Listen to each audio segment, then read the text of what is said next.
Hi, നമസ്കാരം എല്ലാവർക്കും. അപ്പോൾ എബൌട്ട് ബ്ലൂ ഹിൽസ് എന്ന നമ്മുടെ യൂട്യൂബ് ചാനലിൻ്റെ മറ്റൊരു വീഡിയോയിലേക്ക് എല്ലാവർക്കും സ്വാഗതം. അപ്പോൾ നമ്മൾ വീണ്ടും കർണാടകയിലത്തെ ഒരു വീഡിയോ തന്നെയാണ്.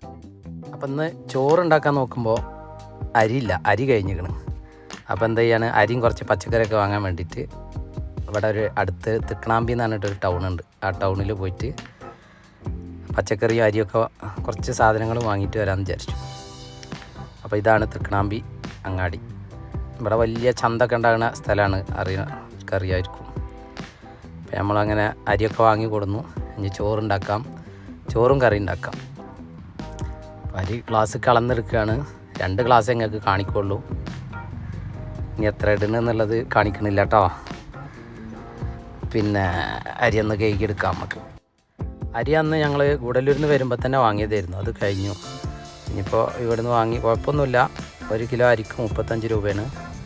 ഇപ്പോൾ വെള്ളം വെച്ചിട്ടുണ്ട്, അത് ചൂടായി അരി ഇട്ട് കൊടുക്കുക. ഇപ്പോൾ സാമ്പാറാണ്. നമ്മളടുത്തുള്ള തോട്ടത്തിൽ നിന്ന് കുറച്ച് വഴുതനങ്ങ വന്നിട്ടുണ്ട്. അപ്പോൾ പിന്നെ വെണ്ടയും ഉരുളക്കിഴങ്ങും ക്യാരറ്റൊക്കെ ഒന്ന് കടയിൽ പോയപ്പോൾ വാങ്ങിയിട്ടുണ്ട്. എന്തായാലും എല്ലാം കൂടി ഇട്ടിട്ടൊരു സാമ്പാർ.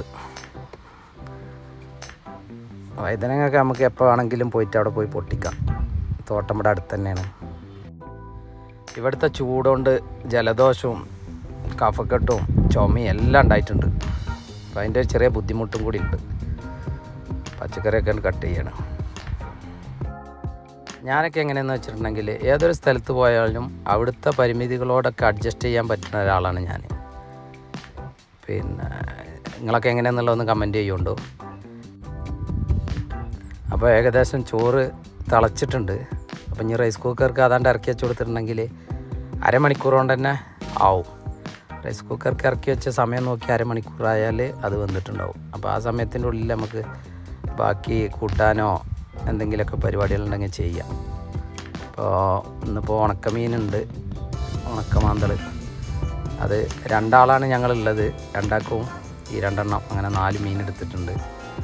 നന്നാക്കുക. ഏകദേശം എന്താണെന്ന് വെച്ചിട്ടുണ്ടെങ്കിൽ നാട്ടിൽ നിന്ന് ഇപ്പോൾ വന്നിട്ട് 1 മാസം കഴിഞ്ഞു, 1.5 മാസത്തിൻ്റെ അടുത്തായി. ഈ 1.5 മാസമായിട്ട് പച്ചമീൻ ഇതുവരെ കഴിച്ചിട്ടൊന്നുമില്ല. ഉണക്കമീനും ഒന്നും കഴിക്കൊന്നുമില്ല. ആഴ്ചയിൽ 1 പ്രാവശ്യം 2 പ്രാവശ്യമൊക്കെ ഉണ്ടാക്കുള്ളൂ. കൂടുതലും പച്ചക്കറിയാണ് ഇവിടെ. നല്ല ഫ്രഷ് പച്ചക്കറി കിട്ടുമല്ലോ.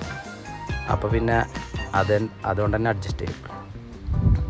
പിന്നെ ആഴ്ചയിൽ ഒരു ദിവസം ഒരു പോത്തിറച്ചി, നല്ല ബീഫ് കിട്ടും. ഇവിടെ ചന്ത അടുത്ത് തന്നെ ഉണ്ടായതുകൊണ്ട്, തിരുക്കണാമ്പി ചന്ത അടുത്ത് തന്നെയല്ലോ, നല്ല ബീഫ്. ഇവിടെ ബീഫിന് വില കമ്മിയാണ്, 220 ഉള്ളൂ 1 കിലോക്ക്. നമ്മുടെ നാട്ടിലൊക്കെ 340 320 ഒക്കെയാണ്. അപ്പോൾ ഞാൻ ഈ പിന്നെ ഉണക്കൽ പൊരിക്കുമ്പോൾ കുറച്ച് മസാല തേക്കും. അങ്ങനെ പച്ചക്ക് പൊരിച്ച് തിന്നാനൊരു ടേസ്റ്റ് ഉണ്ടാവില്ല. വെളിച്ചെണ്ണ കഴിഞ്ഞ്, വെളിച്ചെണ്ണ വേറെ ബോട്ടിലുണ്ട് കേട്ടോ.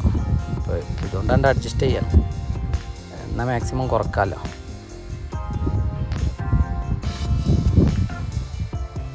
മീനാണ്ട് പൊരിച്ച് വെച്ചാൽ ആകെ ഈ ഒരു ചട്ടി തന്നെ ഉള്ളൂ. ഈ ചട്ടി തന്നെ വേണം പിന്നെ ഈ സാമ്പാറും ഉണ്ടാക്കാൻ.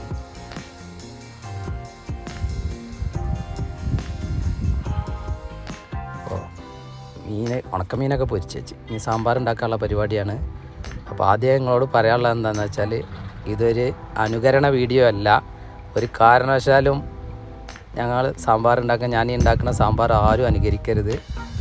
ഇതിങ്ങനെ ഒരു അഡ്ജസ്റ്റ്മെൻ്റായിട്ട് ഇവിടെ കിട്ടുന്ന സാധനങ്ങൾ വെച്ചുകൊണ്ട് ഉണ്ടാക്കുന്നതാണ്. പലരും പല രൂപത്തിലാവും. ചിലർ ഉള്ളി വാട്ടാതെ ഉണ്ടാക്കും, പക്ഷെ നമ്മൾ ഉള്ളി വാട്ടിയിട്ടൊക്കെയാണ് ഉണ്ടാക്കുന്നത്. പിന്നെ ഈ പുളി ഇത് നാട്ടിൽ നിന്ന് കൊടുക്കുന്നതാണ്.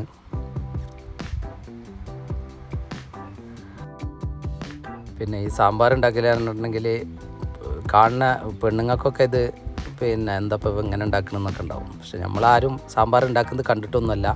പക്ഷെ നമുക്ക് നമ്മുടേതായ ഒരു സ്റ്റൈൽ ഉണ്ടാവുമല്ലോ. നേരത്തെ ഞാൻ പറഞ്ഞ പോലെ തന്നെ ഒക്കെ ഒരു അഡ്ജസ്റ്റബിളാണ്. ഇവിടെയുള്ള സാധനങ്ങൾ വെച്ചിട്ട് നമുക്കറിയാവുന്ന രീതിയിൽ. പുറത്തുനിന്ന് ആരും കഴിക്കാനൊന്നും വരുന്നില്ലല്ലോ, ഞങ്ങൾ 2 പേര് മാത്രമേ ഉള്ളൂ.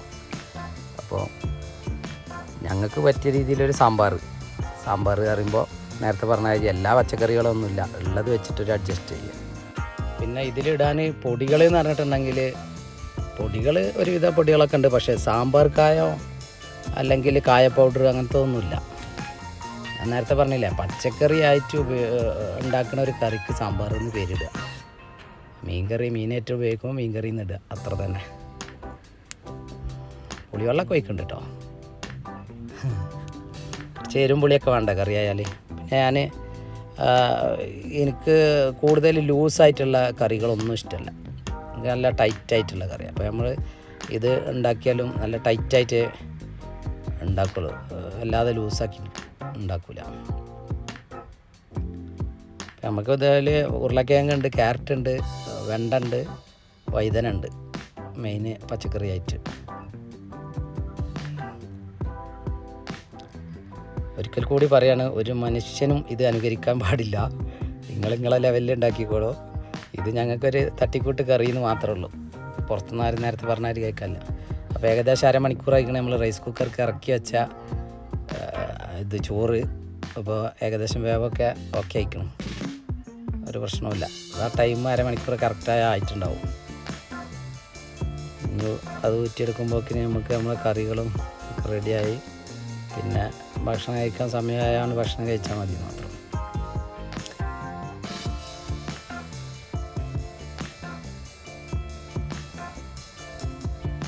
ഇവിടെ കാണുന്ന ഈ മരത്തിൻ്റെ പീസ് പല സാധനങ്ങളൊക്കെ ഇവിടെ നിന്ന് ഒഴിവാക്കൂട്ട. കാപ്പി ഇവിടെ വന്ന് ബാഗുകൾ അട്ടിടുന്നതിനനുസരിച്ചിട്ട് സ്ഥലത്തിനിവിടെ പരിമിതി കുറയും. എന്താണെന്ന് വെച്ചിട്ടുണ്ടെങ്കിൽ ഇപ്പോൾ കാപ്പി ഉണങ്ങിയത് ഇങ്ങനെ കയറ്റിക്കൊണ്ടിരിക്കണമല്ലോ ഉള്ളൂ. കുറേ ആളും തന്നെ ചിലപ്പോൾ കളത്തുനിന്ന് തന്നെ ലോഡ് കയറ്റി പോവും. തികയാത്ത ലോഡിൽ കൂടുതലുണ്ടാകുമ്പോഴാണ് ഇതിൻ്റെ ഉള്ളിലേക്ക് കയറ്റിയിടുക. അപ്പോൾ കൂടുതൽ കയറ്റിയിടുമ്പോൾ സ്ഥലപരിമിതി ഉണ്ടാവും. അപ്പോൾ ഞങ്ങൾക്ക് കിടക്കാനുള്ള സ്ഥലം ഉണ്ടാവും, ഭക്ഷണം വെക്കാൻ പിന്നെ ഒരു സ്റ്റൗ വെക്കാനുള്ള സ്ഥലമൊക്കെ പിന്നെ ഉണ്ടാവുള്ളൂ. എന്നാലും ഒക്കെ അഡ്ജസ്റ്റ് ചെയ്യാം. അപ്പോൾ നമ്മളെ കറിൻ്റെ അവസാന ഘട്ടം എങ്ങനെയാണ് ഉണ്ടാവുക, കൂടുതൽ വെള്ളമൊന്നും ഉണ്ടാവില്ല. ഞങ്ങൾ കഴിക്കാൻ വേണ്ടിയിട്ട് പുറപ്പെടുകയാണ്. ചോറും പ്ലേറ്റൊക്കെ നിരത്തി വെച്ചു. അപ്പോൾ ഇതാണ് ഞങ്ങളെ റൂം. ഇപ്പോൾ കണ്ട കുറച്ചും കൂടി കാപ്പി കയറി. ഇതിൽ കൂടുതലുണ്ടായിരുന്നു, പക്ഷേ ലോഡ് വന്നപ്പോൾ കുറേ ഇവിടുന്ന് എടുത്തു പോയി. ഇപ്പോൾ ഞങ്ങൾക്ക് കിടക്കാനുള്ള സ്ഥലവും ഭക്ഷണം പാചകം ചെയ്യാനുള്ള കുറച്ച് സ്ഥലം മാത്രമേ ഉള്ളൂ. ബാക്കി എല്ലാ സ്ഥലവും ഫുള്ളായി. അപ്പോൾ ഏറെക്കുറെ നമ്മളെ വീഡിയോ ഇവിടെ അവസാനിക്കുകയാണ്. വീഡിയോ ഇഷ്ടമായാൽ ലൈക്ക് ചെയ്യുക, ഷെയർ ചെയ്യുക, കമൻറ്റ് ചെയ്യുക. Okay, thank you.